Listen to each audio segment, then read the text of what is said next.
Hello, everyone, and welcome back to the Sanderlanche podcast. I'm Jaymee, and with me, as always, is Joe, Dac, and Data. And this week we're covering Mistborn Book 2, The Well of Ascension, chapters 32, 33, and 34, wherein Cett invites himself to live in Luthadel. Dockson is up for Vin's test, and the results are inconclusive, but Vin now has a new theory on who the identity of the imposter. There is a meeting of political book club filled with sass, Vin's relationship uncertainties, and some new guy called Norden. And to finish up, we have Zane's stunning reveal that he is Ellen's brother. Dun, dun, dun. It's some real days of our lives kind of action here, so settle in, everybody. The Sanderlanche is about to begin. Elders, tellers, keepers of the Bible, treasures of the dirt. Russian string, we scribble and sing and dig for the annals of the earth. And we try to keep a little beauty in the world. All that died, we keep it in our hands. I like that you point out that we've got a new suspect for who the traitor is, because it was totally a suspect that someone here called. I think that was Dac. Yeah. Yep. So I don't know if now that Vin calls it out, you're like, well, I must be wrong now that Vin said it, or if you're just feeling vindicated. So what do you guys think of these three chapters? Would you believe I feel both? I would believe that, actually. Yep. Yeah. It is very satisfying as a reader when what you've already thought out, then the characters start thinking out in the same way that you've kind of thought about. Yeah. So I was like, oh, Dac's going to be so happy again. Chapters, good. They were good chapters. Lots and lots and lots of stuff happening, which is really cool and something that we're pretty used to by now. I'm kind of over these chapters where they sit around with Ellen's thick books and giving each other sass. Like, we've done so many of those now. I'm just like, Then they drop little bits in there and it's kind of worth it. But, yeah, we need to do something else at some point. But the first two chapters I really enjoyed. Vin and Ursula, they're great together. I love that Ursula needs a Tic Tac. Horrible dog breath. So Well, yeah, that was given that pretty he eats funny. rotten meat, I think it shouldn't be a shocker, I guess. Yeah, that's pretty bad. Yeah, I would love to see, in my head I can just see Ursula and like the way he talks and everything, and I actually really love his character now. He's really grown on me. And yeah, the first chapter with Cett as well, I thought that was a pretty good way to end the previous chapters that we looked at, and to sort of pick up where we came off from there was good, but to sort of see how they recover from that. And yeah, he's not what I expected. He's really forward and just saying, yep, you know what, I'm going to come into the city. Yes, I'm pretty well threatening you or turning around promises. And yeah, I don't really know what to make of him yet, but there's just a lot of stuff in the air at the moment. But a good read as always. Really enjoyed them. You are not kidding that he is forward is a good word for him. Yeah, like Strath's just an asshole, but No. Cett is, I think he's probably more calculating. And it's like, you know what, I know perfectly well the position you're in. This is how I'm going to say it. You know, I could sugarcoat it, I could do this, but you know what? This is where we are. So I was like, it's kind of refreshing, but at the same time really terrifying that he's made his way into the city and the people of Luthadel are just stuck. They have no really other option at this point than to let him do what he wants to do, because they know it's going to be just as bad if they go against him. So tricky situation. These chapters were good. I really don't like Cett. I don't really like anything about I don't like his vibe. I don't like the way he talks. I don't like his face. So you're still on board with the kill him policy? Yeah. No, I'm down. Down with the killing for sure. To be quite honest, I was bored by Cett because I've seen his archetype before, and it's just at least the first impression that I got of him, and I just don't care about this guy at all. I want him to go away swiftly. I hope he's not like a continuing bad guy, because I really don't like anything he has said so far. As far as the rest of the chapters, pretty interesting stuff. I liked the conversation between her and Dockson, and we'll get into it, but I feel I feel more strengthened than ever than in my largest theory that I've had in the book so far. So, but we'll get to that. Yeah, the chapters were good. I agree. Cett is just like, wow, you're a lot to take in all at once. I don't know. I feel like we definitely have to see more. At this stage, he just seems like the guy who just swans in and says, cool, I'm here, I'm in charge now. And like, there doesn't seem to be a lot of nuance to him aside from his family dramas that have cropped up. So I guess we'll have to just see how this plays out. For the moment, I don't really like him, and I also am on the, all right, kill this dude. But obviously that's not going to happen, so we'll have to see how that plays out. But yeah, the Doxson conversation and then the supposed reveal of Captain Damu. Yeah, when we got to that point, I'm just like, okay, could be him. It may not be him, because it is very possible that Vin could just be like, oh, I found a suspect that isn't one of my friends, and now I'm going to latch onto this theory and hope for the best. Yeah. So it's like, that's still a distinct possibility. So it's like, I'm kind of glad to see that, you know, my idea paid off, but it hasn't. Yeah, it's still unconfirmed. So we'll see how that goes. Yeah, that's fair. Okay. Let's get into. It's interesting, actually. Before we even get started, I was going to note, I think that we're at a point now that I can reveal something about the book and how people see this particular book in this trilogy now that we're about halfway through. This book is really divisive, and not. I don't want to say that in the people who like the Mistborn books, nobody's really saying this is a bad book. But it's very divisive in that it's some people's favorite book of the trilogy and some people's least favorite book of the trilogy, and I haven't seen a lot of in between those two opinions. Because some people, mostly it's down to what I think is probably around the middle third, where we're most of the way through the middle third now, where you guys have been saying, hey, we want to see some action, and really it's kind of mostly politics. And some people really vibe on like the political machinations and the back and forth and the plotting and stuff. And so this is their favorite book because there's all this amazing stuff, this amazing political like maneuvering going on. And some people are more on the side of, well, I just want to see some action, and this middle third kind of drags for them. And so it's interesting to see sort of the same thing coming out as we're talking about it.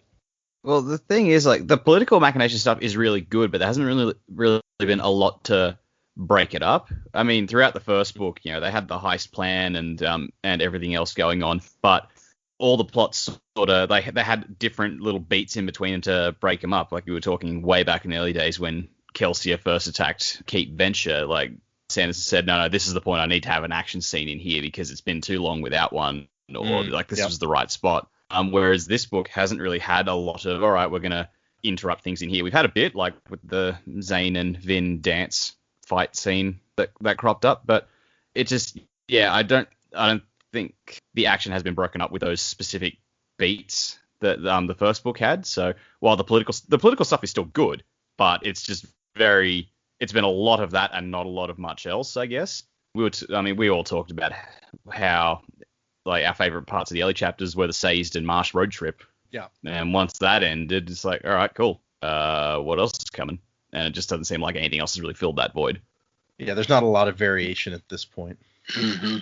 Yeah, and I mean, and like Dac says, I don't think that the political stuff is bad. It's just there are things I would rather be reading. And what I mean by that is, like, maybe if the Inquisitors and Obligators, maybe if that religion was trying to reform and be a part of the political discussion, then I might be more interested. And a comparison I have with that, which a lot of people don't like this game, but I do, in Final Fantasy X-2, you've got this faction called New Yevon, and in the original Final Fantasy X game, without getting into too much detail, that was like the overarching religion of the entire world. So it's a similar situation. So you've got this faction New Yevon that's vying for political power in Final Fantasy X-2, and it kind of makes it more interesting because they're not the same. It's not exactly the same religion, people.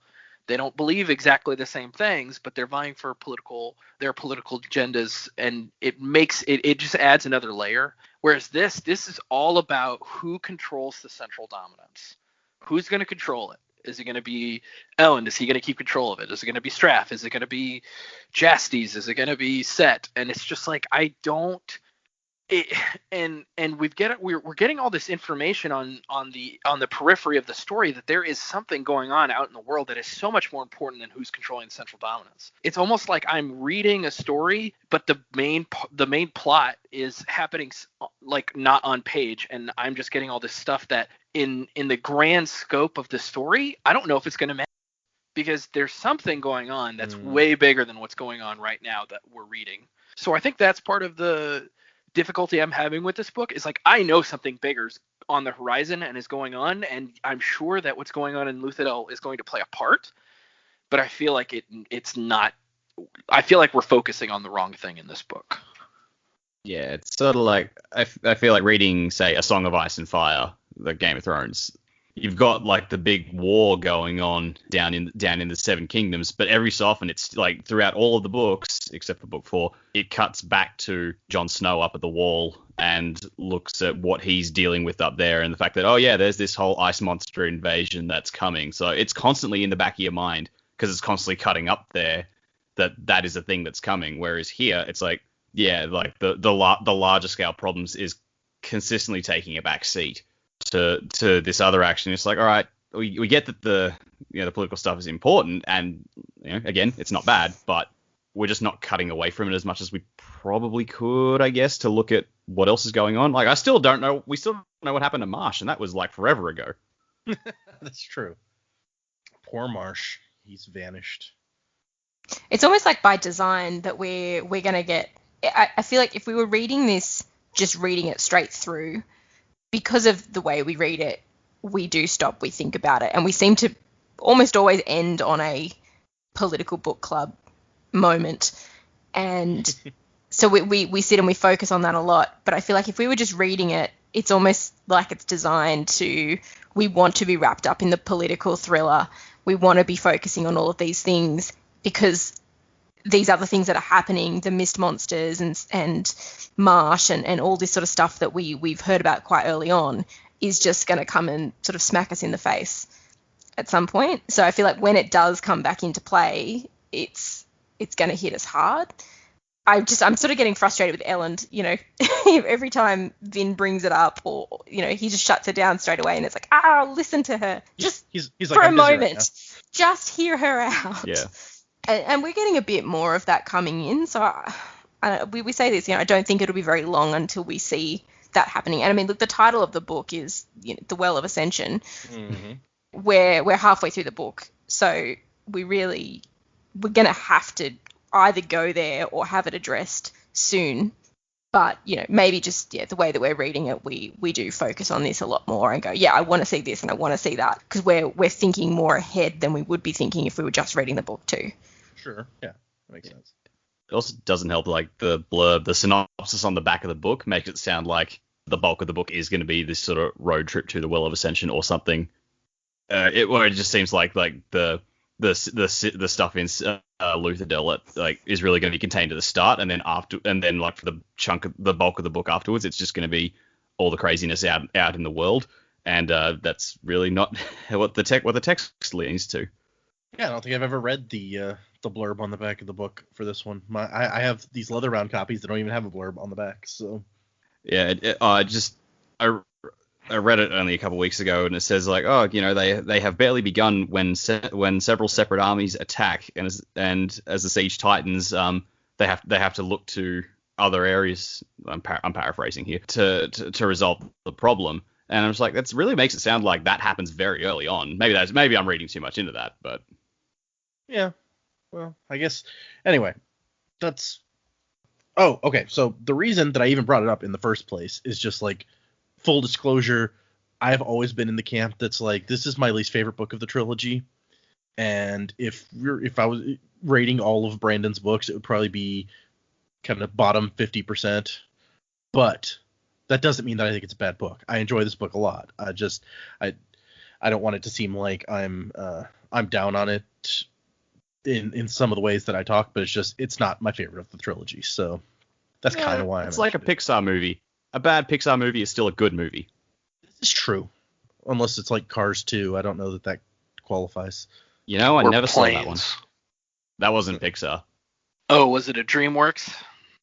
No, it was like It wasn't Pixar and it wasn't Disney. It was like some other little studio that Disney or Pixar outsourced to and said, look, we don't want to make this. You guys make this one. And so they did.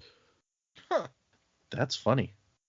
Produced by Disney Toon Studios is what it says. I've never heard of Disney Toon Studios. Now we're going to find out what else they've done because now I'm curious. Oh my gosh, Disney Toon Studios has some awesome like secondary Disney movies like DuckTales, Treasure of the Lost Lamp, The Return of Jafar, a Goofy movie. Yeah, those are all good. Oh, wow. Yeah, it's like they do all What went of like wrong? these old sequels and stuff like Pocahontas 2, Lion King 2, Cinderella God. 2. It was the Cinderella. No, not opening that one. Dac, there was a Cinderella 3. Yeah, that one is like isn't that one where like time reverses or something and it changes the Yeah, original and the movie, stepsisters. Yeah, the stepsisters marry the prince or something like that. I didn't actually see it. I saw it's called Cinderella 3: A Twist in Time. Disney Toon Studios made that also. Time travel, man. Anyway, getting into the actual book that we're reading. I took us on such a long diversion. I'm sorry. So this podcast isn't about Disney movies? Oh, man. You know, that's Disney movies, Disney Toon movies. Yeah, we'll watch some Disney Toon movies and discuss them. It'll be great. We'll do 2 an episode. Oh my god. So we start out with Quan's epigraph saying that basically the other Worldbringers never paid much attention to him because he wanted to study nature, and they apparently mostly study religion. So I guess the original Worldbringers are kind of like more like Sazed than Tindwyl. But he also, there's an interesting note where he's like, they don't see how this benefits the people of the 14 lands, which is a new thing. I guess there were 14 lands at some point. And then we make it that. Yeah, just a weird little note there. We finally meet Cett. And Vin is expecting, I think, what Joe was thinking at the end of the last episode. She's like ready for a fight immediately. It's like he didn't come alone. She's getting herself ready. He's got like 30 guards with him. And Vin says he's not what I was expecting. And Breeze is like, oh, what? Nobody told you he was crippled? Which does beg the question of like how he got into the city unseen. Yeah, you'd think that would be noticeable, right? Yeah. Well, if you believe Vin's theory, he's not crippled. Yeah, that was gonna be the next thing I asked you guys. Do you subscribe to Vin's theory that it's a camouflage smokescreen to hide his Mistborn status? I feel like it probably is. My mind went straight to the Prestige that had like, you know, the old magician who like pretended to be crippled of some kind just so he could do the trick with the fishbowl full of water. And I thought, oh, okay, Cett's the magician. He's got a fishbowl under there. Yep. It's a possibility. I'm not going to completely discount Vin's theory, but I don't really think it's necessary for what he's particularly trying to do here. Okay. I think it's a bit of a long play, especially if he was crippled since he was a child. You know, unless, you know, he snapped and went, I know, I'll pretend to be crippled now. Like, it's a really, really long play. But I think it would be almost more terrifying for him to not be Mistborn and be as powerful at this point. You know, they've had a very powerful Mistborn leader for so long. So if he wasn't, you know, I think that's just as scary. The alternative could be he's both. He could be crippled and a Mistborn. I mean, you don't need legs to push and pull yourself around the place. It might make landing kind of hard, but like it's still possible. Could you imagine him like in a wheelchair or something, pushing and pulling himself? Like, it'd probably be easier. Oh my god. That's terrifying. Like a wheelchair flying through the night. Yeah. You don't want to get hit with that. But this guy is he's direct and and also sarcastic, I guess. Like when Penrod's like, "Do you want to address the assembly?" He's like, "I thought I already was." And then hears Penrod mutter about Western noblemen. So they're kind of stuck up in Luthadel, is what we're learning here about their the other outsiders. And so Cett just starts going off. He's like, you should vote for me because I have an army out there, and we're going to take over the city if you don't. And when Ellen tries to say stuff, he's just like, he calls him out on it. And then Penrod jumps in and says, you're a tyrant. And Cett's like, and? What's your point? That's why I'm here with my army, yes.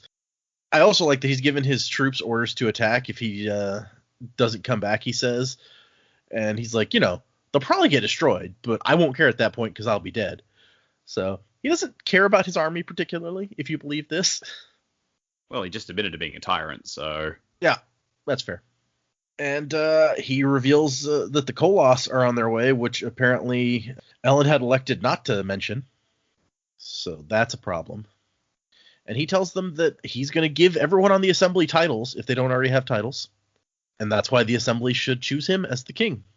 So he's just really outright bribing people. No subtlety at all. He's like, I will bribe all of you with lots of money and importantness if you vote for me. A solid way to start being a king in the central dominance. Yeah, it reminds me of, have you guys, I know Data doesn't really watch The Office. Did you guys ever watch the American version of The Office? I haven't seen a few episodes in passing, but never sat down and watched it. Yeah.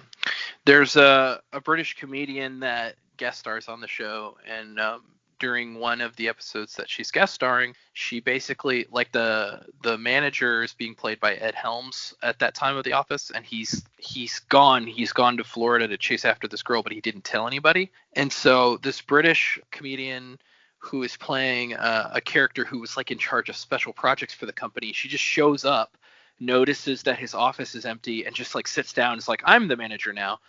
And she basically bribes all the office with raises so that they will accept her as the new manager. So it really reminded me of that. That episode of The Office. It's pretty funny. Yeah, that works. Yeah, no, I'd probably take that. When Ellen calls him out and says, yeah, bribes, and Cett's like, bribes for everyone. The foremost being that you will have peace. It really just, I'm getting a bit of a Mr. Burns vibe out of this. He's like, yes, I will bribe the populace to accept me. Up to it, Smithers. Maybe I could see that. I think he's a bit more bombastic than Burns most of the time, but okay. Yeah, he seems about as blunt, and Burns never really hid his villainy, so I feel like Cett's just doing the same thing here. That's fair. And I don't know that they've mentioned yet, and we talked about last time, like, have they told us how the voting for president works, or President King? And I think they still haven't explicitly said this is how the voting works at this point. But from the way he's talking, it sounds like the assembly are the ones who pick the king. Because he's like, I'm going to bribe you guys to choose me. So it doesn't sound like there's like a popular election or anything like that. And he says that he wants to come and stay here for a week until they're ready to make their decision. And he wants to bring, just a few men to make himself feel safe, maybe 5,000 or so. And they're like, no, you cannot have 5,000 people in our city. That's ridiculous. And so they let him come in with 1,000 troops, which is just so much better. It's still a lot of people. Yeah. 19 of the assemblymen raised their hands for that out of what is 24, I guess, because there's 8 of each. So that is a vast majority. Is it 24 or 25, including Elland? I think it's 24, because Elland is one of the noble party. Okay. Because he said he accepted that appointment outside of being king, just to also be on the assembly. So that's right. Yeah. And then Ellen goes home thinking like, oh, this is bad. Like I thought Penrod would be a challenge, Philin maybe some of a challenge, but this is not good. And Penrod's actually not. He seems like a nice enough guy. He tells Ellen, he's like, you're a good man, but you've always been an idealist and studying books and philosophy. But I know people better than you, and they're all terrified. They may well turn this city over to this guy. And Penrod even says, if you have to choose between Strath and Cett, then Cett is the way that I would choose.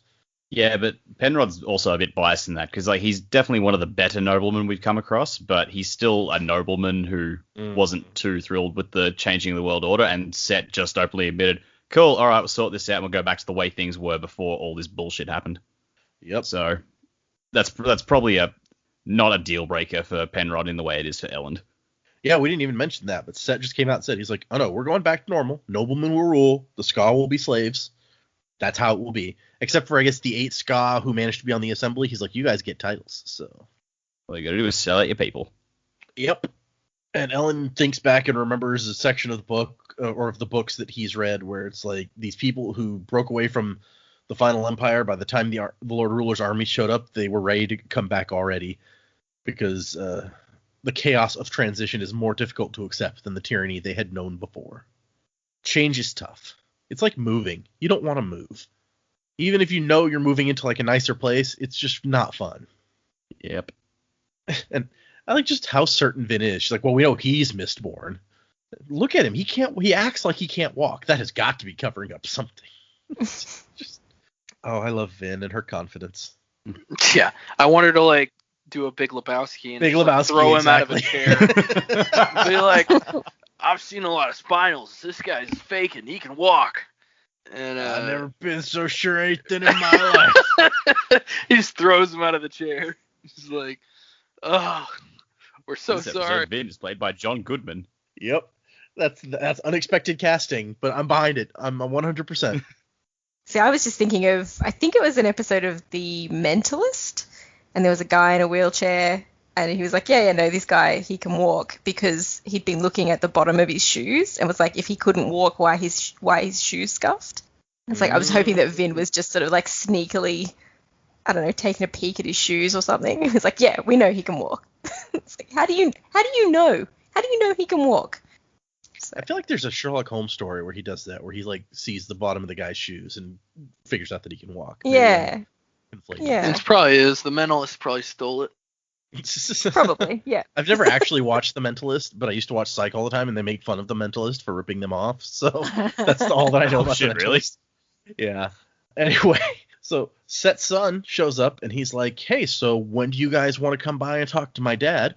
And Ellen's like, yeah, I'm not interested in his bribes, so go away.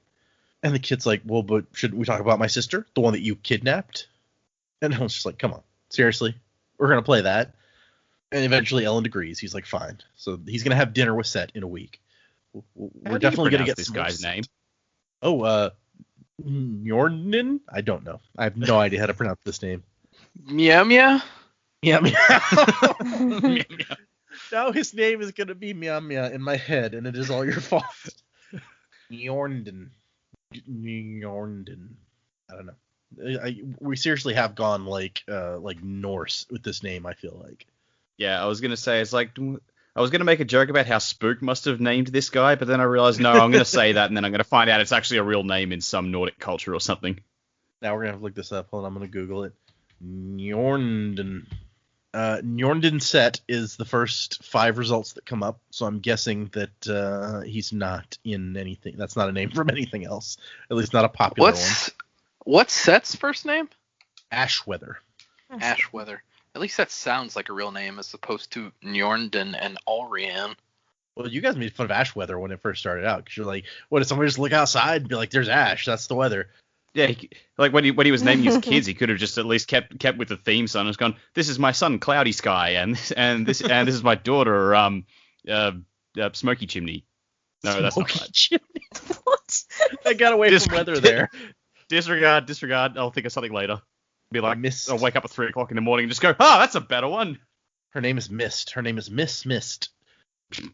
Oh. So we move into the next chapter. And this is stuff that we've read already, actually. It's like, as the one who found Lendi, I became someone important. We read that when Saves was reading this earlier, so we're retreading old ground here a little bit. And we get Vin just laying on her stomach, thinking about the deepness.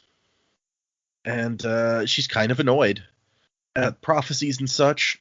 And so when Ursula asks her, he's like, hey, what's up? She's just like, man, what is even the point? Shouldn't religions be practical? This is some bull. And she has what I think is a really interesting conversation with Ursula about religion and prophecies.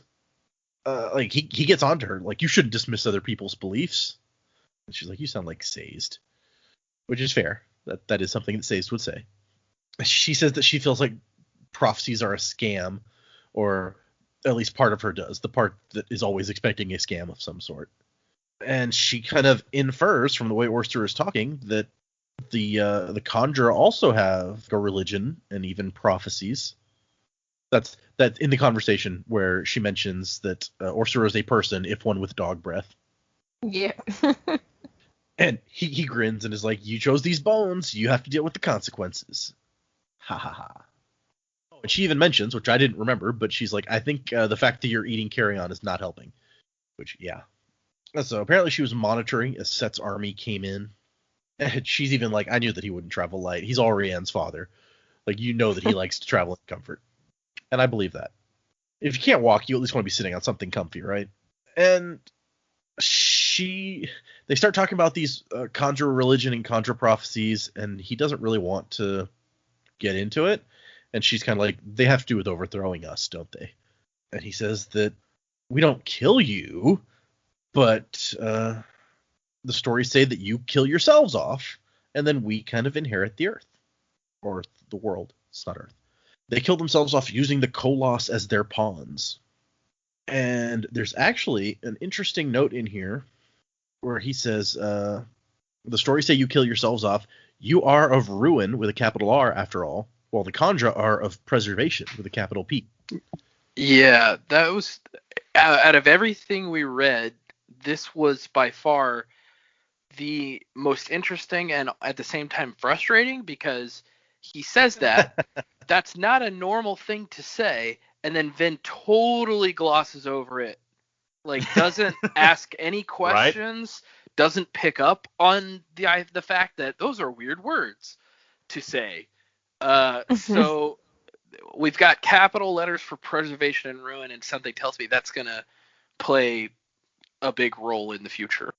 You think so? Interesting. Okay.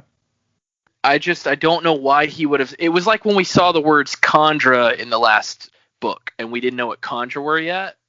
It's like it was just really fast and really quick, and then it was a big, and now it's a big deal. I feel like it's going to be the same with this. It's like, and I can't tell you how frustrated I was with Vin at this point, because I'm like, she's literally trying to get information out of him. She's asking him questions. He just said something that no one has ever said before in this book, and we're just supposed to be like, oh yeah.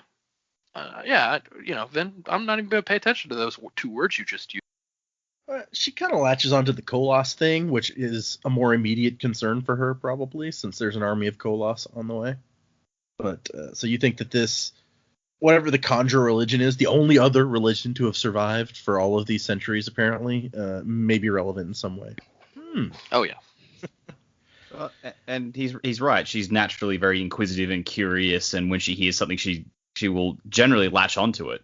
So it's surprising that she didn't go for it here. This is that bloody ninth metal again. Right. I mean, this, like I keep saying, she's like the Harry Potter of the piece, right? And when Harry hears something new, he's like, wait, what is that? But here, Vin just, totally disregards it. You're not wrong. She definitely doesn't talk about that.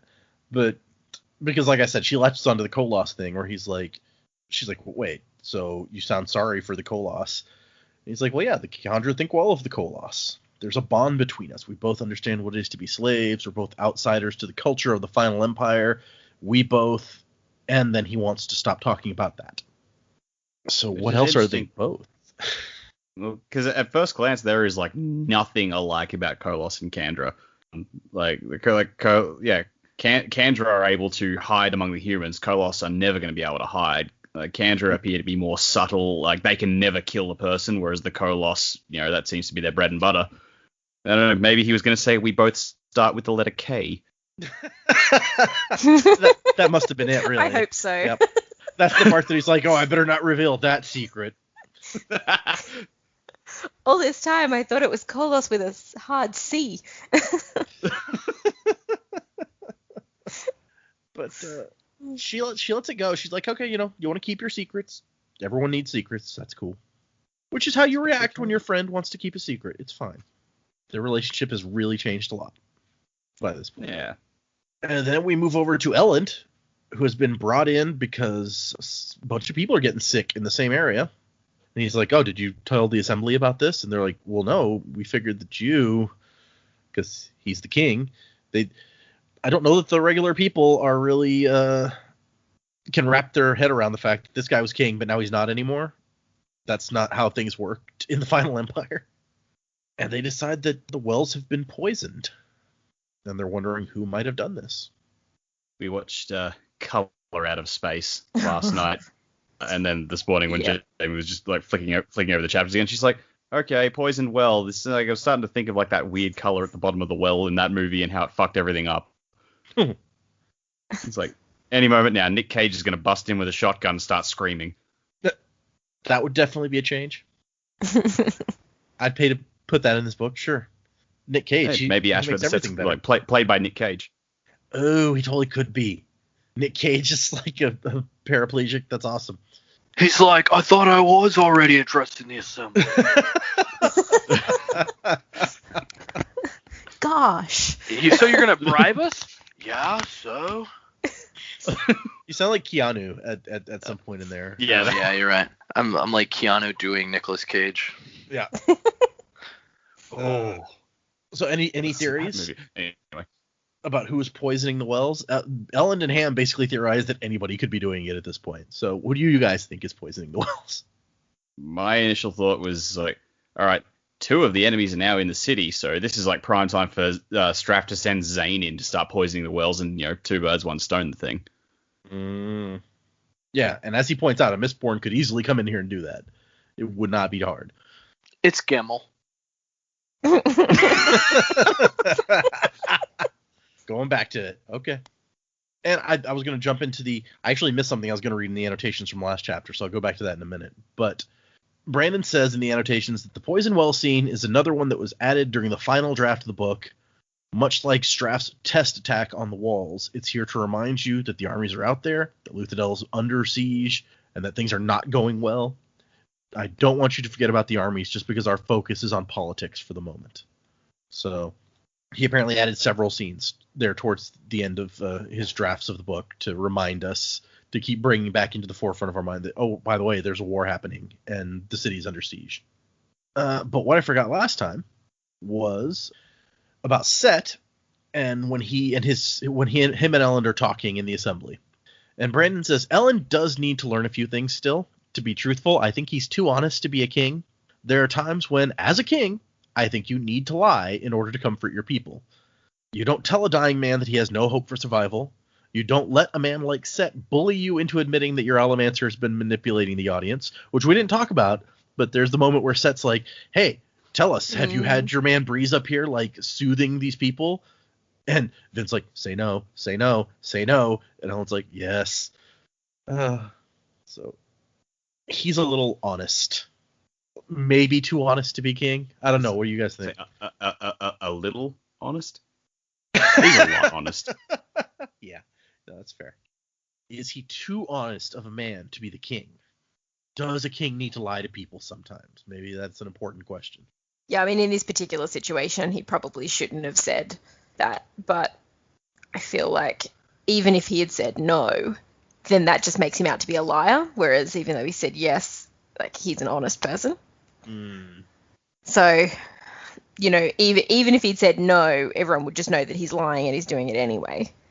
Definitely anyone who knows Breeze knows that he's always doing that anyway. Exactly. So at least this way, Ellen can walk away with his head held high going, you know what, I told the truth. I was asked and I was told.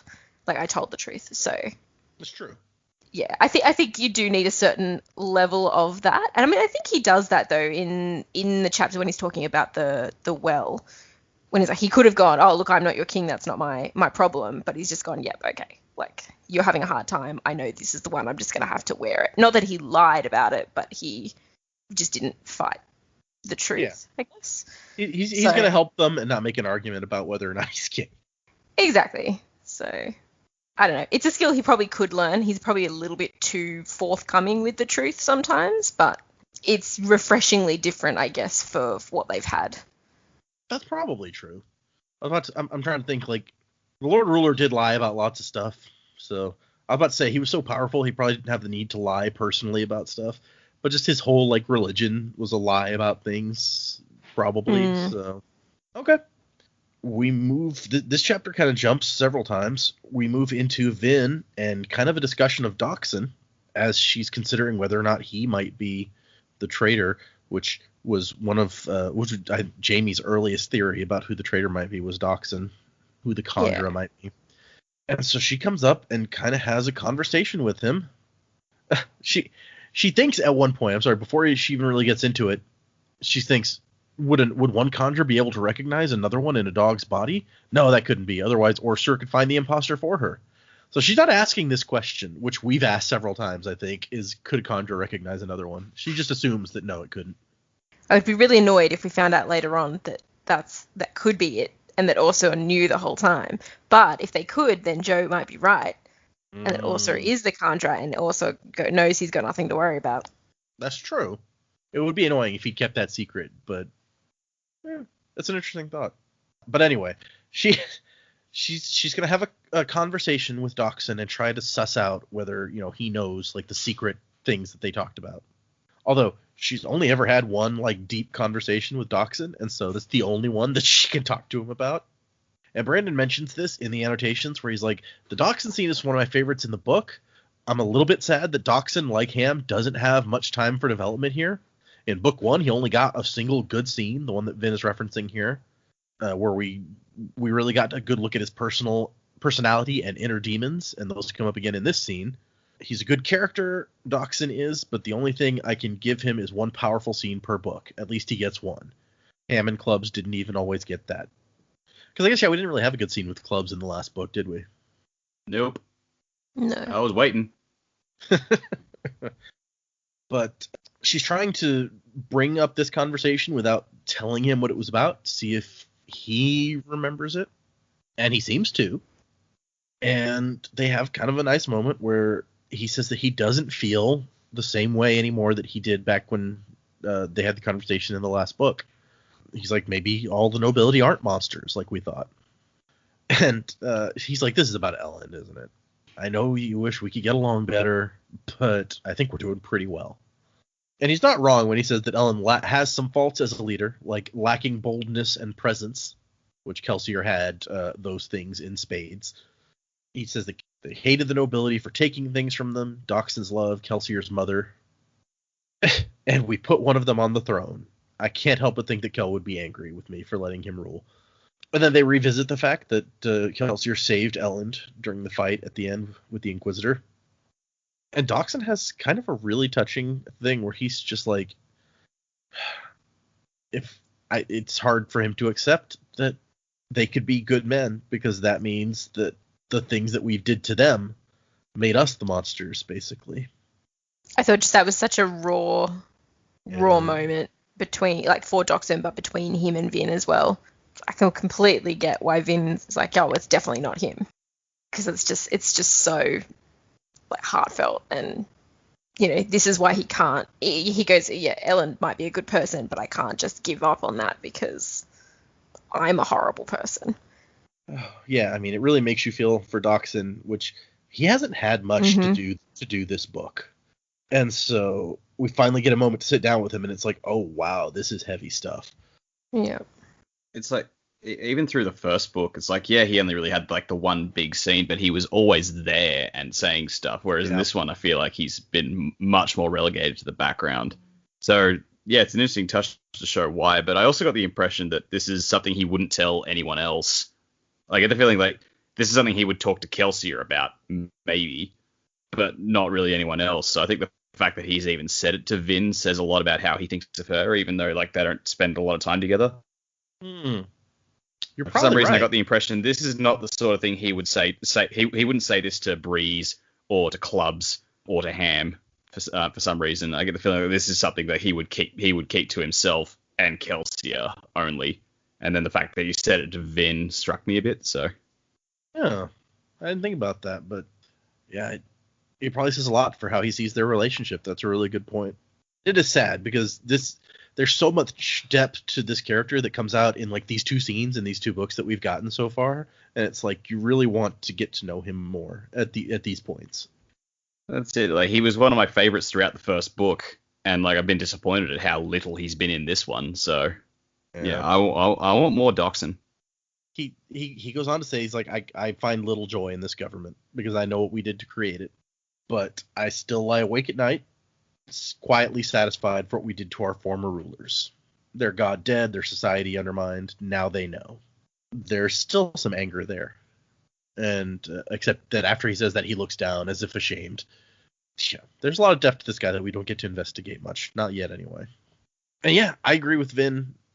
Or I see Vin's point, at least, also. That it's like, no, that can't be. This cannot be fake. And honestly, if you're going to impersonate Dachshund, would you really claim to have had such a radical shift in how you view stuff? Or would you just try to be old Dachshund, basically?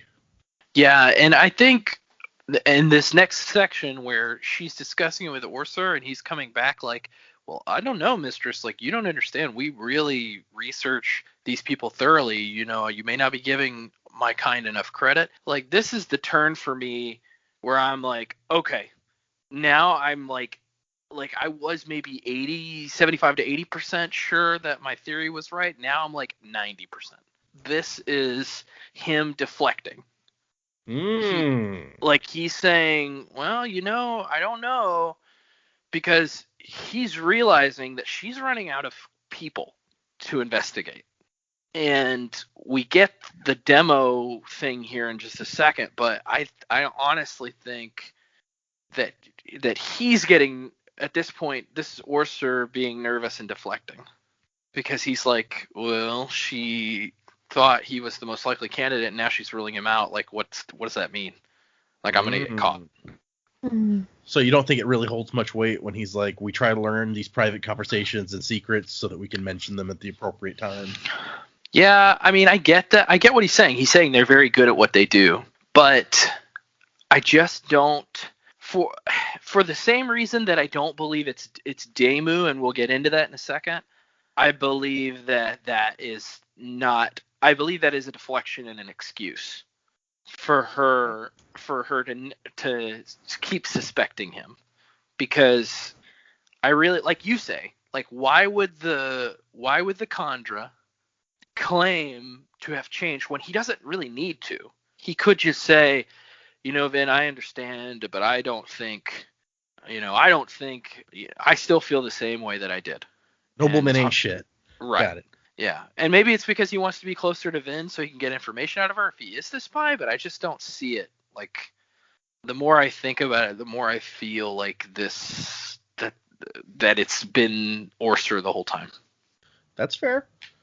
There is one kind of downer moment in his talk, though, where he's like, and I didn't want to mention this, but usually our master who does the killing, they torture the victim for information first, which might go some ways to explaining, because we've talked about previously how to try to impersonate these people well, the Kandra would have to be watching them or getting to know them really well, and that's kind of what he says here, is they try to watch them for a good long time and have lots of conversations if possible, so they can learn all this stuff. But there's also torture, just, you know, to help out. I do feel, though, that this is an incredibly personal moment. Like, I get that the Kandra are good at what they do, but this particular conversation that they're referencing to was a very, very long time ago. And I feel like it's probably a little too specific to know. Like, how would a Kandra be able to cover so many very specific, not widely known things about a person, especially because they are referring to a very specific conversation. Right. One that she doesn't even bring up because she's smart enough to let him bring it up. Let him lead the way, exactly. Right. Yep. Yeah, all she says was like that talk that we had about your childhood, and then she's like, do you still feel the same way? And she lets him respond to what he does or doesn't feel the same way about. So that would be a really deep cut if somebody managed to get Dachshund to talk about that one conversation from a long time ago with Vin. But Vin does not like having suspect her friends, which I don't blame her for. She just learned to trust people, and now she has to distrust them again. Like her gut feelings. Yeah. It's always gut feelings with Vin, right? Yep. That's how she knows Cett's a Mistborn.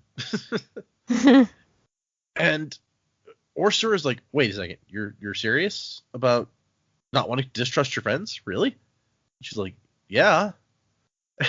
He's like, I don't want to be insulting. I really didn't think that humans had that kind of capacity for trust, which just tells you about the kind of people he's worked for. Yep. Although Kelsier trusted people pretty well, to be fair. So his last contract, although Kelsier was just weird in lots of ways, so maybe that didn't even crack the top 10 list of ways in which his last master was weird. Yeah, I mean, if it was truly Orser, Kelsier may have been good to his friends, but he may not have seen the Kandra that way. He may have just seen the Kandra as a tool because that's how the nobility taught him to view Kandra. right? So that's true too. if it really was Orser, not saying that Kelsier tortured him or beat him like other masters had, but then that just makes me feel like it's not Orser, right? Because do we really think, like, yeah, Kelsier did some stuff that we didn't agree with in the last book, but we don't really think that he would have treated the Kandra that badly. No, probably not. So that badly. Yeah, I mean, he might not have been considerate of him or had conversations with him because he didn't right. consider him. But you wouldn't think that he'd be going out of his way to like be mean to him. He wasn't Exactly. So that makes me think even more. It's like, well, was Kelsier really your last master, or are you talking about a different last master? I don't think he mentions his last master. No, I know. I'm just, but that's the, but the point I'm making is he talks about his previous masters, beating him or whatever. Well, and then we get to an interesting point where she's like, "Hey, are you gonna know this person, this Kandra rather?" And he's like, "Oh yeah, there's not that many of us. I probably know them really well, actually. We meet for brunch every week. So, Nice bone stew." If it's not Orsor, and there is another one out here, that might be an awkward reunion when they meet up, if they meet up. Jeff, hey, how you doing? Poisoning wells. Although maybe that speaks to Joe's theory also. Like, if he knew this other Kandra really well, and this wasn't him, would other Kandra have killed somebody that he knew that well to impersonate him? Or maybe there's some other way that he could have gotten him out of the way? I don't know. Yeah, I don't know. The contract is life, man. Okay. And so she decides that they're going to cross Doxson off the list for now, but if they run out of other leads, they'll circle back. That's probably fair. But that's when she spots somebody walking out in the darkness, in the mists, and she follows him, picks up Orsor. She's like, "In my arms," and then jumps out. And it is Captain Jaymee walking around out there. And she's like, "Hold on, if I was going to replace someone, I wouldn't pick an Allomancer for sure. It makes them too easy to spot. Or someone who would have to make decisions and attract notice. Somebody close to the crew, but not necessarily on it. Someone near important meetings, etc." And she realizes, man, Jaymee would be a perfect candidate to replace. All the same logic that Dac had when he was like, "Hey, it might be Jaymee." Yeah, pretty much. And I was like, oh, I'm glad we're thinking on the same page here. I do think it's a bit convenient that right after saying, all right, it's not like we're going to cross this person off the list. Hey, what's that over there? Is that the imposter? I'm like, that was a bit sudden. Yeah. But the logic all makes sense. And like, at this stage, I still think it probably is him. I think Vin is sort of looking for an excuse for it to not be one of her friends. But like that doesn't necessarily mean that her logic is incorrect. So here's where I'm going to disagree and interject that her logic is incorrect. Because she makes mention at least once, maybe twice, that he looks around nervously, like he's doing something he shouldn't be doing. And I'm like, okay, a real Kandra wouldn't do that. A real Kandra wouldn't be wandering around, looking and feeling nervous. They would be confident enough in their portrayal of whoever it is that they're portraying that they're not going to walk around in a nervous state. They're just going to go and do whatever they need to do because they're going to own it and they're going to feel like they own it and they're going to do they're going to do their job. That is, I think, the error in her logic here. I don't think if it was the real Kandra that he would show nervousness even if he was by himself. That's a good point. I really just don't think that that's what's going on. So what it made me think of is Jaymee is doing something that he's not supposed to be doing or that he's embarrassed about doing, and he doesn't want anybody to know about it, but it is really him doing it. And the first thing that popped in my head is like, he's having sex with Alrianne or something like that. Something crazy, something goofy that he's not supposed to be doing, but he's doing it anyway. Or he might be involved in some kind of underground secret society or something that he's also not sure about how people would react or whatever. But I don't think her logic is right in that he's the Kandra just because he's walking around nervously, because I just don't see that as being something that a Kandra would actually do when they're impersonating somebody. Secret mist cult. Yep, that's valid. With human sacrifices. Got it.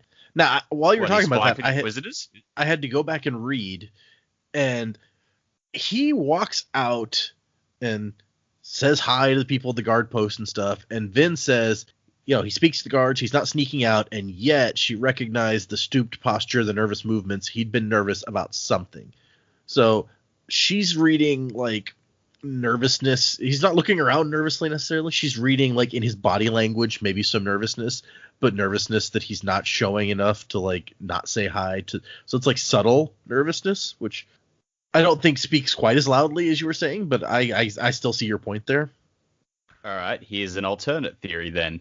Captain Damu is one of Straff's other children who's going to be in this dirty dozen of mistings. Ooh. That would make some of the stuff from the last book kind of weird, but okay. I still like the having an affair with Ariane better, but that is good. That's also pretty good. Okay, fair enough. We got some conflicting thoughts on Damu. I mean, we are now only 51% of the way through the book, so if she's found the spy, then well, there might be a reason for that too. Yeah, I mean, she. I was about to say the whole book is the spy. She is certain here at the end. She's like, that's him. He's the spy. But what do I do about it? So we're back to Vin being instinct, like, I'm right. This is the guy. Yeah. But I agree with Dac that I think there's probably a large portion of that is her being like, I want a reason that I don't have to suspect my friends. And I don't know this guy, so screw him. I mean, she knows him a little bit. Yeah, it's like Jaymee was saying earlier, it's like, it's very gratifying when the characters start thinking like you do after you've already thought. It's like, that's really cool. But then if that turns out that you're wrong anyway, and then the characters are wrong, that makes it worse, damn it. You're only thinking one step ahead. You're going to be 2 steps ahead. Come on. I'll be whatever I want to do. So our final epigraph is still something that we read before about how Quan had a place in the prophecy. He is the announcer the prophet foretold to discover the hero. And he did not want to renounce his new position, so he did not reveal that he had doubts about Alendi. He really wants to just stand next to the well and yell, "Let's get ready to rumble." I think that's where your mind goes when you say announcer. Interesting. Okay. And then we get into the chapter that Jaymee mentioned, not being her favorite at this point, is the library chapter, basically. Everyone's sitting around reading thick books, and we have our new friend Norden, who was an obligator and is now just a scholar working with Elend. He's renounced his beliefs in the Steel Ministry, apparently. And this guy is, like, dorkier than Elend even, it seems like, in some ways. Like, he's very bookish, which I like having that character in there. I like the book guy, and Elend is getting away from being the book guy, so we need a new book guy, I feel like. And they've discovered that Cett was secretly more active in Luthadel than he wanted people to know, which, okay, I don't know why that's relevant, but except that Elend infers that he's better at this political game than he wants people to believe. He acts all outlandish and loud and not subtle at all, but he has some ability to be subtle and manipulative. Perfect for Nick Cage. Oh, yeah, sure. He's all sorts of subtle, right? I saw The Rock. I know. So leaving Las Vegas. Lord of War. It's a good one. So many drugs. Anyway. I love that Norden just busts out and he's like, man, you guys should have seen looks on your faces yesterday when Cett revealed himself. Man, it was great.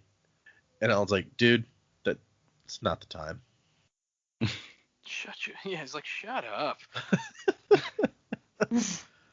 But they brought Sazed into the book club to try to find something in the law that they could exploit. And Sazed is like, no, you did too good a job, man. There's nothing in here like that. Dockson's out writing letters while these guys are all researching stuff.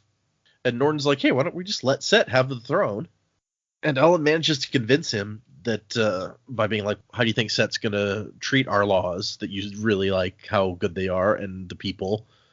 And Norton's like, oh, yeah, he doesn't really roll by law. He kind of just does whatever he wants. And Ellen reveals that the information coming in from the Western Dominance, where Cett is from, is that everything's kind of nuts. He's left a patchwork of half-alliances and promises and threats of invasion to hold things together. But I guess he's not that good at administrating, or at least keeping things all running without seems like threats. He seems like one of those guys who is great at attaining power and then terrible at maintaining power. That's a really good way to put that. And Norton's just like, oh no, you have a good point. Okay. And Ellen's like, geez, I wish I could convince everyone else as easily as this guy. And Ham, I like that Ham's in here kind of trying to help out. Not really doing a great job of it, but just glancing through stuff to see if he can spot anything interesting. Because he's not like a scholar. He just likes to philosophize. And there's an interesting moment about where Ellen's like, we should have just gone like you guys suggested in the first place and made an alliance. That's what the people want. And Sage is like, it's not your duty to do what the people want. And they have kind of an interesting political thing here. Where it's like, Ellen's like, a ruler leads by consent of the people. And Sage is like, yeah, I agree with that. But that doesn't mean that you can't be you. If they pick you, then you have to do the best job you can within your own bounds of conscience, basically. Yeah. It also made me think of this is a little harsher than what Seist is saying. It's like the Men in Black thing. It's like a person is smart, people are dumb, and you know it. It's like, that's so true. That is one of the best quotes. People are dumb, panicky animals, and you know it. Yeah. Well, I think it's kind of representative of the fact that we don't pass laws by like every law goes up for popular vote. You elect a representative, and then they're supposed to do the best job of representing you and your interests. It says it's like you can't just spend the whole time trying to guess what everybody wants because you're never going to please everybody anyway. So you have to just do your best. And I like that Vin comes in and goes, "You found more books? How many of those things have people written?" Oh, Vin. You have no idea. You're cute, you. With your book hatred. Yeah, I wanted Ellen to be like, well, Vin, did you know that people have written books about books? Like commentaries on books, And she'd be like, what? Why? I am outraged by this. And she wants to talk to Ellen about stuff. And she starts off trying to, talk about the well being poisoned. And he's like, oh, no, yeah, we already handled that. She's like, wait, what? You didn't tell me? So she's kind of put out by that a little bit. But, he's been busy. I don't necessarily fault him. Yeah, and also, again, she's a teenager. But also, even in a marriage, it's like you don't have to run every problem by the other person. It's like, if I fix this, it's okay. We can talk about it. Or I took care of this. Like, you don't have to worry about it. We're taking care of it. But thank you for your concern.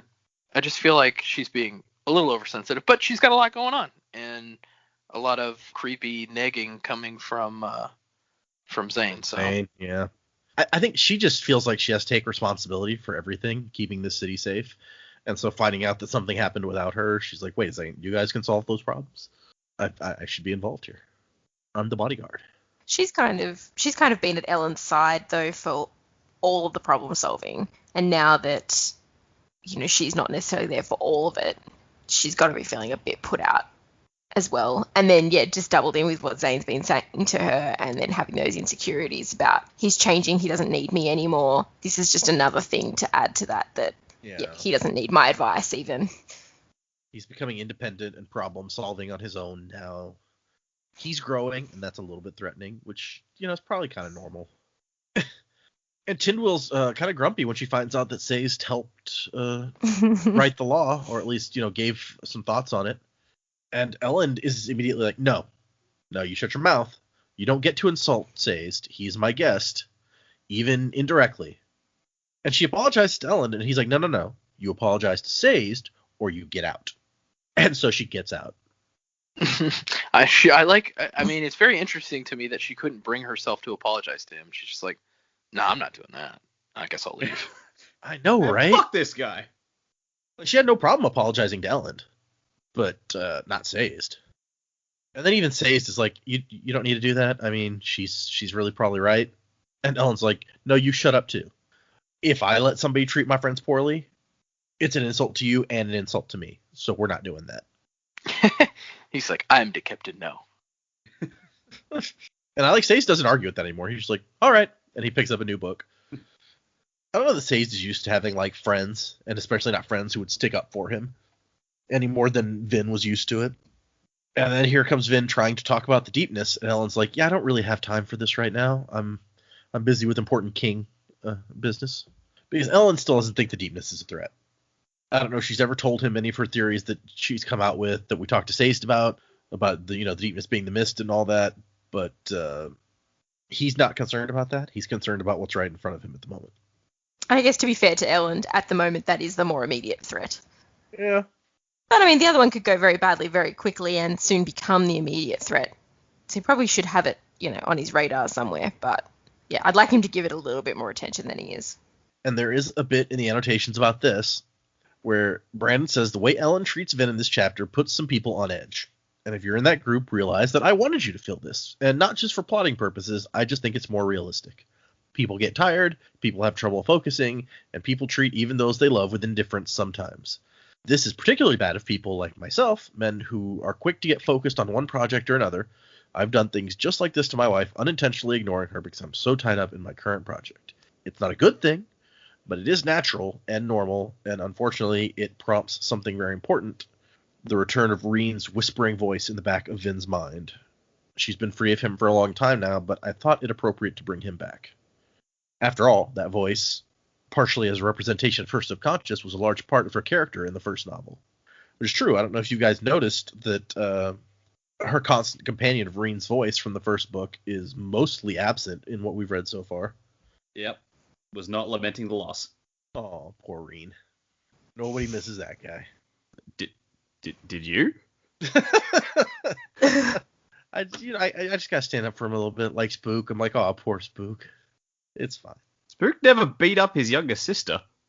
Not that you know. That we know of. Yeah. He might be a horrible brother. We don't know. Could you imagine if there's like another Spook sibling out there and they come together and just start talking in this street slang and oh my god. My worst nightmare. I'm gonna have a sitcom nightmare about Spook and his sister living together and their misadventures. Spook and other Spook talking to each other. Yeah, Spook 1 and Spook 2. Yeah, Spook and Spookette. And then when Vin's just gonna leave, and he's like, "Hey, you might want to go check out the defenses around Cett's new." He's staying at Keep Hastings. I don't remember if we mentioned that, but that's where Cett moved into. So, and then Vin gets outside, and Zane attacks her, and we get. I mean, this is an action scene. He's just right there. Yeah, he's right there. It was very abrupt. It's like not even a change in paragraph. It's like Ellen smiled, she got out the window, Zane's right there. Wait, what? I did like that it sort of became a, hang on, wow, this is actually a fight for a minute. It wasn't, like Vin was like, another sparring match. But he definitely brought something more to the table. And then the fact that he had the adium as well was like, oh, okay, yeah, he's really trying to, maybe not kill her at this point, but he was really trying to figure out in a real fight situation if she had any adium. And, I guess for the first time in a while, in a fight situation, Vin is actually scared. This is what she's been worried about. And to just drop into that, I was like, oh, okay, that definitely puts us back on our toes, which was good. Exactly what she's been worried about the entire book, and it just shows up out of nowhere. Yeah. And it's kind of an action scene like everyone's been asking for, but in a way it's not even, because she can't do anything. We feel how utterly helpless you are if you do not have adium and the other person does. It's over in about a page. Yeah, she can't land a blow, and he's not even worried as he breaks her down basically. And at one point she's like, "No, I'm not going to get killed like a trapped rat." But nothing she does makes any difference. And it only ends because he stops. And he's like, "Oh, you really don't have the Lord Ruler's adium." And so apparently he wasn't trying to kill her, despite the fact that that's what Straff wants him to do. And he tells her, "My dad wants me to kill you." And that is where, this is... We talked before about Vin just passing over details and glossing over stuff. This was a big one, because Zane says, "My father wants me to kill you." Vin knows who Zane works for, and still it takes another page and Zane openly saying it for her to realize that Straff is his father and Elend is his brother. I'm like, come on, he said my father. What more do you want, Vin? That never even occurred to me, but that is a really good point. She just glosses right over that. Yeah, no, that's really funny. I'm just reading that and I'm like, wow, yeah, You would think that, I guess because we knew, it didn't occur to me that she didn't know at this point until you get to like 5 paragraphs later and he mentions it. It's interesting. Yeah, I guess. I mean, maybe it's Also- just like she's still running on adrenaline from getting her ass handed to her without Adium, but I don't know. Yeah, she's a little bit distracted. If I had just been fearing for my life and then someone went, yeah, my father wants me to kill you, I feel like the more important part of that question at that time is, why are you trying to kill me? Not, wait, who's your daddy? Yeah, I guess her again, dad could be somebody else, like another guy who works for Cett, for all she knows. Yeah. But Zane's thing here is he's like, I don't have to kill you. We could just leave together. And Oh, he gets the real mopey stuff. It's like, you think because you love Ellen, you could never love me? I'm like, oh my god, fuck off. Everybody hurts sometimes. well, no, it's even more emo because he's like, it makes sense. That's the way it's always been. Yeah. And he's like, can't you see the resemblance between us? Who else would Straff trust as his Mistborn? And that's when she twigs to it. Is, you're Ellen's brother. And he's like, yep. Ellen doesn't know about me. Ask him about our father's sexual habits sometime. Straff likes that's a mistresses. conversation you want to have. Right. It's like, yeah. so do you know how often your dad had sex? Well, it's funny because it is a conversation they have had. So Yeah, true. But yeah, even Ellen apparently never twigged to the fact that he had all these mistresses to have allomancers. Ellen just thought his dad liked women. Who knew? Although even if he did have illegitimate children somewhere, like Ellen was the only one that was legitimate. So for him as a nobleman, it doesn't matter. Like his whole life, it wouldn't have mattered. Yeah. Unless he had illegitimate children with a ska, in which case it might be very important. Because that's when the Inquisitors come knocking on your door. True. And I like Vince saying, like, well, you must hate him. And he's like, what? No. I mean, he's never done anything to me. Besides, after I snapped, I became somebody important. Sometimes, however, I do envy him. He has everything, and still it seems to me like he doesn't appreciate it. Don't pity me, woman. If I were Ellen, I wouldn't be Mistborn. And in the annotations, Brandon says, I also mentioned snapping here for the first time in this book. It's an important world element that, unfortunately, I think a lot of people tend to forget. Snapping is a thing. Don't forget. Is what he's telling us. People snap. Like Michael Douglas. And so he came to give her a warning that refugees are on the way. Straff took their stuff and then sent them on to Luthadel to drain your resources further. And he's like, I mean, hey. it's like, we shouldn't be surprised by this, but peak Straff. Yeah. But he's like, hey, remember, think about my offer. You know he doesn't understand you. If you leave, it will be better for both of you. Right. Think about this man who claims to love you. It's so teen angst drama. Well. Man, he was so much cooler when he was just the Watcher. Watcher. When he wasn't talking about this shit. But that is the end of the chapter. She ends by thinking she still didn't believe him about Ellen. Or he is thinking she still didn't believe him about Ellen, but proof was coming and she would soon see. She would understand what Ellen Venture truly thought of her. So he has a plan, and that is the end of our chapters. So any final thoughts on those three before we move into predicaments? Okay, then. Okay. We will let Dac go first. I don't really have much. Like the fact that they have to have dinner with Cett. I'm just like, all right, so there's going to be at least a few more chapters of this politicking before shit hits the fan. The fact that Koloss are nearby means that, like, surely that's got to come to a head soon. And I feel like I'm sort of hoping that the fact that the refugees had to go through Straff's camp to get to Luthadel means that Straff is right in the line of fire of the Koloss. So, like, my hope is that the Koloss would just, like, run straight through his army. Don't think that's actually going to happen because, like, if I can tell that, surely Straff also can. So, like, Straff is going to have countermeasures in place for the Koloss. I don't know what those might be, though. The Koloss are like, no, we don't move, you move. Maybe Straff just, like, they're all digging tunnels and they move underground. The Koloss go right over the top towards the city. No, I get the feeling that with Elend and Cett in the same place, maybe for their little dinner, that might be when the misting dirty dozen attacks. Like, what else can ruin this dinner? Ooh. Oh yeah, the third party gets involved, and that's when that attack comes. Because like then again, Strath is not going to miss an opportunity to try and take out two birds with one stone. So I feel like that's probably where that's going to go. Yeah, but I have that would nothing be a to support this. I'm two-bird just situation. spitballing. Call. Two birds. Yeah. Beyond that, don't really have much else this week. Okay. Cool. Joe, what do you have? So we have Cett in town. Again, it's hard for me to predict things so much as hope for them.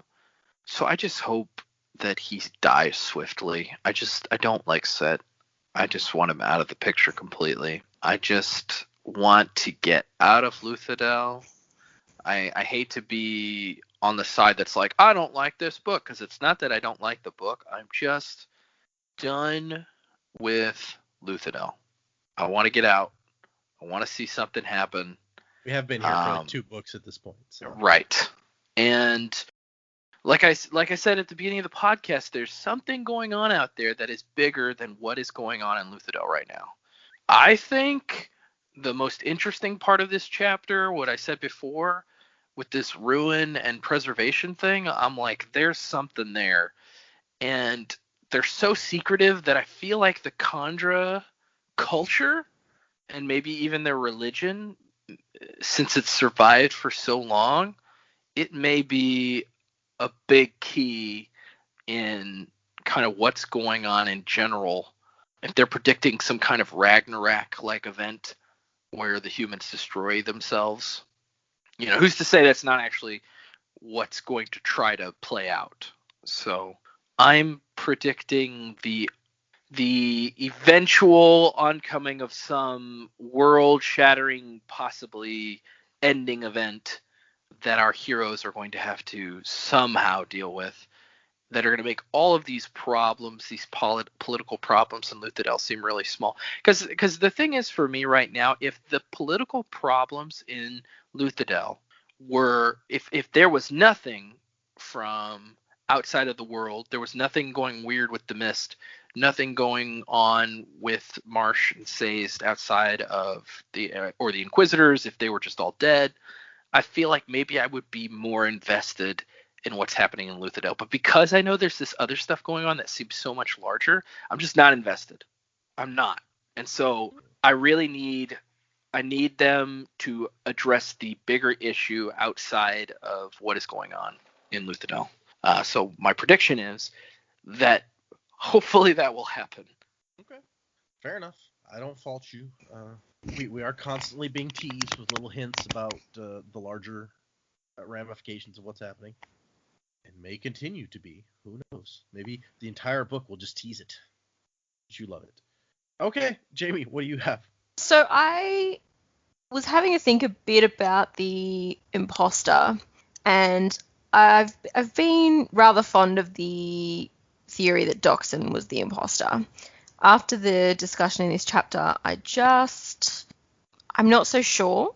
I think that, that's like a next level research from the Kandra. Not to say that they aren't good at it. I just think it was a bit too specific to be something like that.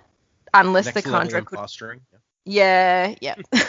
Unless the Kandra could be like, literally a fly on the wall, and hear all the conversations. But how would you know that that's the information you were going to need, not something else? You don't. I don't really know. So I'm not sure that it could be Dockson. And it made me think about, okay, if you don't want to be an Allomancer because it would be too obvious to figure out, there's still that question of, do they have an ability? Can they mimic an ability? Even if they're not an Allomancer, could they still do something that maybe would give off a vibe that they were an Allomancer?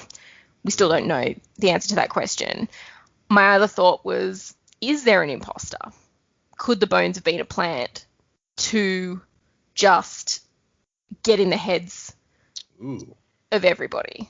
So maybe they would be a little bit more careful. I guess they would keep a closer counsel. Doesn't mean there's not spies, but maybe there isn't a Kandra imposter. there. Yes, they could be fresh bones. Someone's taken a fresh body or something like that, but not to say they maybe they didn't take anyone on the crew. It's just to, play mind games with them. So I thought maybe, and look, we've got people from Cett's army and Straff's army in the city anyway, so someone could definitely have done it. Maybe a maid. They're a bit nosy. Maybe they planted the bones themselves. You don't know. So that was sort of a thought I was having as well, because that would be, if you were constantly second guessing everybody, you'd be sort of encouraging a divide from within, and then they're already not the strongest army out there, but if they're not trusting each other, then that's going to cause more problems as well. So that was kind of a thought that I had. I'm not sure if that's the way it'll go. It's not so much a prediction for predicaments, but a thought that definitely interested me. And the other things that I was thinking about were, if I can remember what they were. So sort of what's coming next. So I think they didn't want us to forget about the armies outside, which, makes sense. I don't think the armies will have an opportunity to attack. Oh. Something will happen before we even get to that point, whether it's the Koloss. I think it's a bit obvious for the Koloss to come and just destroy an army. I don't know whether the Koloss would come and drive the outside armies into Luthadel. I don't know that would work out. Or we haven't talked about the mist monsters really in a while. We don't know what they're up to outside Luthadel. They were quite far out, but could they be working their way in? Would the mist monsters maybe attack the armies before they got a chance to attack? And that could be something that drives them to go to the well. That could be the deeper issue that comes out of this. So I think that's sort of the direction I think we're going to head soon. I wouldn't be bold enough to say that it's in the next few chapters we're going to read or anything. I think we've still got a little bit to do where we are here. And we've had our sit down with Straff, so I do think we will get our sit down with Cett, our set down, if you will. Oh man, I can't talk. So I think we still will get that opportunity to meet with that leader, and we possibly will even get an opportunity to meet with Jastes when the Koloss get closer. If he's got such good control over them, maybe that just represents a third army there rather than coming storming through. But I'm not quite sure that Jastes would prevent the Koloss from destroying Straff's army, but they don't want Straff, they want Luthadel. So yeah, just they're more thoughts than prediction, I guess, for this week, but that's kind of where I think we're going. I hadn't even considered if we get a sit down with Straff and a sit down with Cett, then it seems like only fair that we get a sit down with Jastes, right? That's interesting. But I really love your idea that there's not there's no Kandra after all. It's just all been like one giant mindfuck. That'd be great. I love this concept. It means that then too, just say someone did have their Kandra in there, then they also lose their Kandra. So not lose them, they're still a spy, but they also don't have them with them for whatever they would normally do as well. I don't know, but I think the only thing that argues against that is in the Straff perspective chapter, like he thought that the Kandra spy had sent them. He's like, oh yeah, Zane's Kandra spy sent us this information. True. But yeah, that's I despite that, I would still love it if it turned out to be no Kandra. That'd be awesome. The Kandra spy could just be a maid. Yeah. Yeah, they might not have to be, like Vin was thinking and Dac was thinking before with Jaymee. They don't have to be on the crew. They just have to be close enough to hear and not necessarily add to it, but just enough to be able to report back what's going on. That's why the maids keep taking Orsor's food, because one of them is a Kandra and they want to eat the old meat also. That's, yeah, exactly right. They all want carrion. Okay. I like where this is going. All right. Okay, let's get into, because we have 3 emails this week and I want to get through them. The first one is from Angela. This is Angela is the first person who ever sent us an email, if I remember correctly. But in this in this email, she says, "Hello, this is Angela, the first one, not the one from last week, because we had another Angela." So she wants to specify. She says, as the school year started, I fell further and further behind on reading, and since I'm currently reading at pace with you, that meant I couldn't listen to any episodes. This weekend, I finally had time to sit down and read, and though some of my grading was left undone, I'm now officially caught up. I read 350 pages and listened to 7 episodes at 2.5 speed this weekend. And I have to say that I highly recommend this as a form of self-care. 5 stars. That is some dedication. Thank you, Angela. Yeah, 2.5 speed. Do we sound like chipmunks? Can you even understand us? I've heard people say to listen to like audiobooks at ×2 speed. Also, how refreshing to be able to read 350 pages in a hit. I hadn't even thought about that. Our poor cast cannot do these things. Oh. So she says, some thoughts. It's been at least 2 episodes since someone expressed that your opinions of Spook are unwarranted. Yes, I know you're playing it up, but I really enjoy him. All the parts that infuriate you just make me laugh. However, I officially dislike Zane and Alrianne, so you're welcome to complain about them whenever you like. Don't mind if I already did. Yep. Last week's episode, even like, who was it? Somebody, was it Joe that was like, write in, tell us if anyone actually likes Zane. And yeah, I did. That episode hasn't come out yet. So no, it hasn't. But she's ahead of the game. Yeah. If you like Zane, I want to hear from you. If you don't like Zane, I don't really want to hear from you. He's like, I understand that perspective already. Yeah, I get that. Yeah, well, we're totally with you on that. Yeah, I want to discuss people who like him because I just can't understand it. Okay, she also says, number 2, I think we have completely opposite opinions about what elements of the story are interesting. Whenever we're with Ellen or Vin, I'm very happy and motivated to read. The Say's chapters have been generally slow for me. I'm approximately the same age as Ellen, so maybe that has something to do with the difference in opinion. Whenever anyone complains about Ellen, I roll my eyes because I relate to his bookworm self so much. Yeah, I like Ellen. I don't dislike Ellen specifically. I like book guy. Yeah. Yeah. I do actually really enjoy, honestly, his transformation is probably the most enjoyable thing about what is going on in the political end of this, and his perspective is always interesting politically, and I agree with him most of the time. I like his virtues. I actually have completely done like a 180 on Ellen from the last book. 360. I'm back to where I started. Yeah, agreed. I've done a 180 on Ellen. I think he's great, and I honestly think he is the best part of the current part of the book that we're in. But I'm a guy who likes to dive into dungeons and creepy stuff and weird stuff. So the Say's and Marsh stuff was just more appealing to me. But that's just a personal preference thing. But Ellen's great. I like Ellen. Yeah, Ellen's fine. He's grown on me. I don't think anyone expected to be saying that when we got to the end of the last book, and everyone's like, "Oh my God, they made Ellen king. What is wrong with these people?" Well, to be fair, go ahead, Dac. I was gonna say, just even then, it's like, I don't think any of us particularly disliked him. We just didn't think he was the right man for the job. Okay. And to be fair, at the beginning of this book, he was not the right man for the job. I don't think until Tindwyl shows up and starts helping him that he becomes the right man for the job. That's a fair point. It's probably, quite honestly, it's after he loses the crown in the earlier chapter that he actually starts acting like a leader, for the most part, in what we've seen so far at least. So that makes sense. But just wait until the next book. We're 53% of the way through. 53% of the way through the next book, and you're like, man, I like Spook. This guy, he's great. Whoa, let's not go nuts here. Hey, I mean, if Sanderson can somehow do a big turnaround on Spook, then I'm all for it. But, I reserve judgment. Okay. She says, number 3, are we just going to skim over the fact that Breeze is manipulating his friend's emotions? Will those feelings last when Ellen is speaking to his father and Breeze isn't around? Ellen needs to be able to cope with the pressure of being a king in a way that he can sustain if he isn't in the presence of his friends. I'm sure he's coming from a good place, but I have some serious concerns.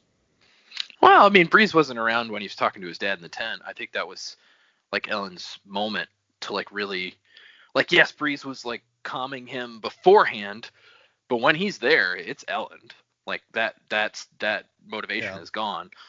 And I think your concern is definitely founded, but I think we have been given an insight into Breeze now from Vin that is very, very has kind of warmed us to him. It's like Breeze, yes, when it's for himself, he's always manipulating because he's a selfish person.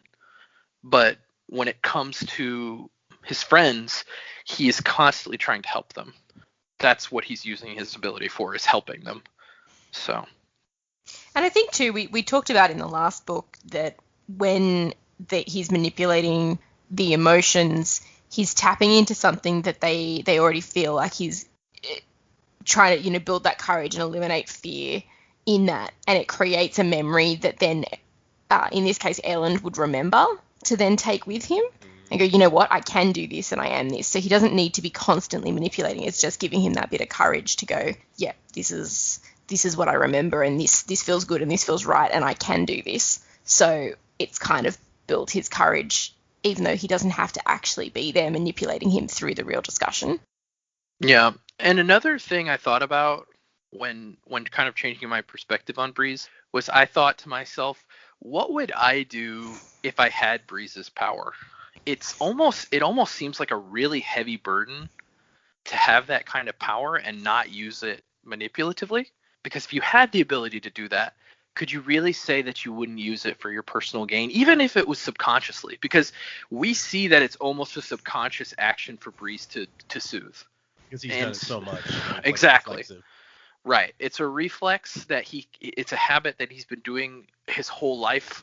We're assuming he's been, he could, I don't know if there's an age where these single powers manifest, or it's from birth or what, but it's snapping. Remember we talked about, don't forget snapping. Oh, I didn't know snapping was for Mistings too. I thought it was just for Mistborn. Oh, no, yeah. Any Alamancer gets their powers when they snap. Okay, well, that's something I didn't know. Okay, so he snapped or whatever, and he's using this power. But if I had the power, and I could use it to help my friends and keep my enemies at bay, I can't say that I wouldn't do it. I can't say that I wouldn't use it and maybe abuse it. That's fair. Yeah, I'm in the same boat. I would probably be using it all the time. I'd probably be Breeze. Maybe not exactly Breeze, but yeah. Okay. And number 4, Angela says, I want to give out a shout out to Angela from last week. I'm very glad that even when my life was crazy, we still had some Angela opinions on the podcasts. You brighten your email brightened my day. Also, you signed off with "wasing to the time of next" so naturally. That was my plan as soon as I heard them come up with the catchphrase. That just shows that all Angelas are on the same metaphorical page. Thanks for continuing to be amazing, everyone. I appreciate you guys are continuing to do this throughout such a difficult year. Wasing to the time of next, Angela. Thank you, Angela. And yeah, great email. Any Angelas out there? Who knew that was their demographic? Right. And I like that finding out that you're teaching and grading kids' papers. I know that's especially tough this year, so thanks for putting in so much work there. My wife is a teacher. This is her first year teaching, so I know it's kind of nuts. What a first year to teach. Yeah, that's crazy. Yeah. So thanks for everything that you do, teachers out there. The kids really need it this year especially. Okay, that was the first email. Then we get one from Jordan, which is entitled Spy versus Spy versus Spy. Morning, folks. Gotta say, I love Dac's theory, taking a comment from the annotations and spinning it into a whole theory that honestly rivaled Jaymee's The Lord Ruler is Rashek theory from the first book in terms of weaving hits together. That was Dac's thing where it's like, wait, maybe the adium's not real? So he did a good job of that. I agree. Thought it was real. It's just kind of been used. Yeah. Well, not there and not real now. There's not really a pile of it anymore. Yeah. Let's see. Secondly, I very much enjoy the fact that each panelist has latched onto one character as the hidden Kandra. That's true. We get each person kind of picking one person and going along with it until this week, where people are starting to reconsider. Sorry. And finally, Jordan has a comment about, I understand and agree with the normal reading order for Secret History after Bands of Mourning, but that's based on being able to read everything in a relatively short time. This podcast would take at least a year and a half if you went through just the Era 2 books without other Sanderson books. Could be longer with other ones. So I know when Secret History first came out, a lot of people missed the connections between Secret History and Era 1, but this seems improved when I talk to people who read the whole series rapid fire. And actually, you guys don't know this, but Era 2 books are considerably shorter than Era 1 books in terms of these Mistborn novels. it'll probably be like half as many episodes for a book. Maybe in fact, I think when I kind of divided it all out, the first Era 2 book would be like 8 episodes instead of more like 20 that we've been doing for these. So there's a big difference. They are shorter books by far. But he's right that it would still take a while to get through them, even if we weren't doing other ones in between. And the next actual novel we're doing, in case anyone was wondering, after Era 1 Mistborn books is Elantris. So there will be some other stuff in between. And honestly, in terms of understanding of things, Elantris being his first book, we probably should have done first. But I love Mistborn so much that just had to be where we started. So, but that's Jordan says, anyway, your call in the end. I'll listen either way. Thank you, Jordan. Appreciate it. And I agree with some of the stuff that I didn't read that you wrote because it was too spoilery. But there's some funny things happening. And our team here is really astute about some things. You are correct. Just a curiosity, was Elantris written before the Mistborn books or after the Era 1? Yeah. Elantris was his first published book. And so it was written before Mistborn. Mistborn, I think, was written right after that, or the Final Empire, rather, was written right after that. And it gets weird because after he wrote these first 2 books, he got tapped to finish The Wheel of Time by Robert Jordan after Robert Jordan died. And so there's a whole era in there where he's doing this other completely different thing also. Gotcha. Which is actually, I guess, right about this time, now that I think about it, the second Mistborn book, if I remember right. But anyway, and mostly, well, especially for the early stuff, the order that the books came out in is kind of chronological in terms of the universe of the Cosmere.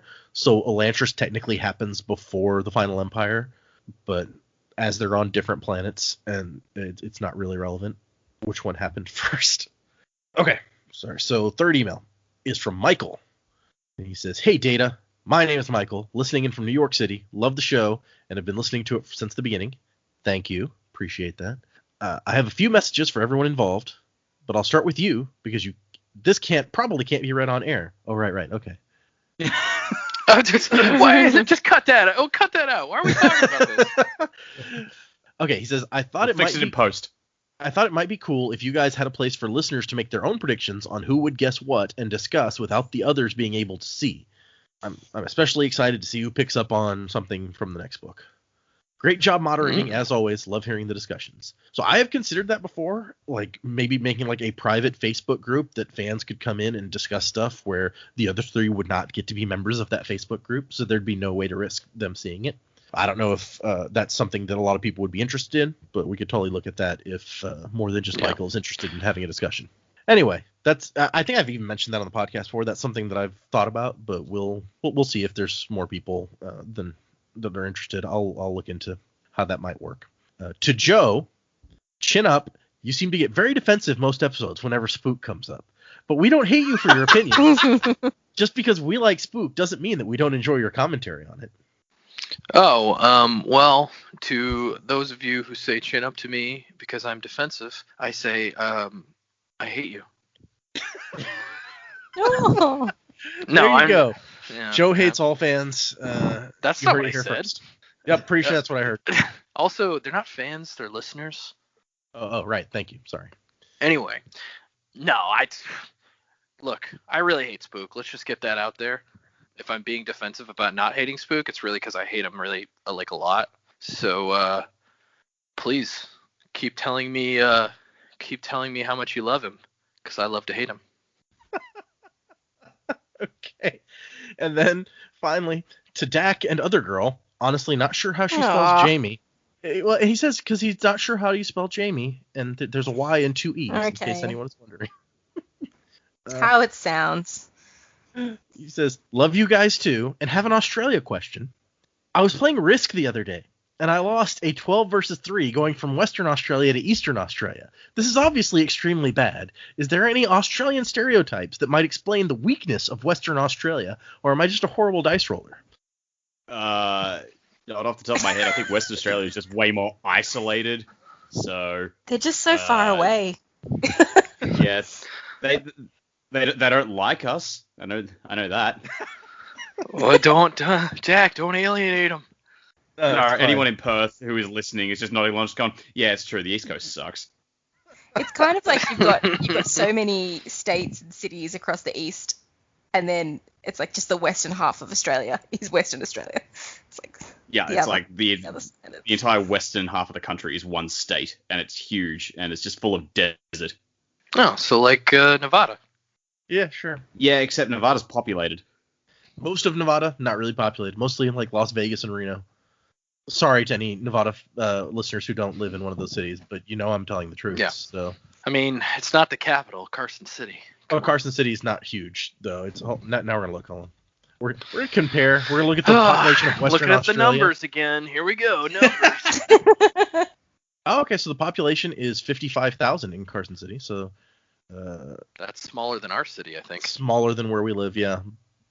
Which is not a big city. So now hold on. No, it's not. Western Australia population 2.5 million for like one whole half of the country, whereas hold on, let's see how many of those are in Perth. Right.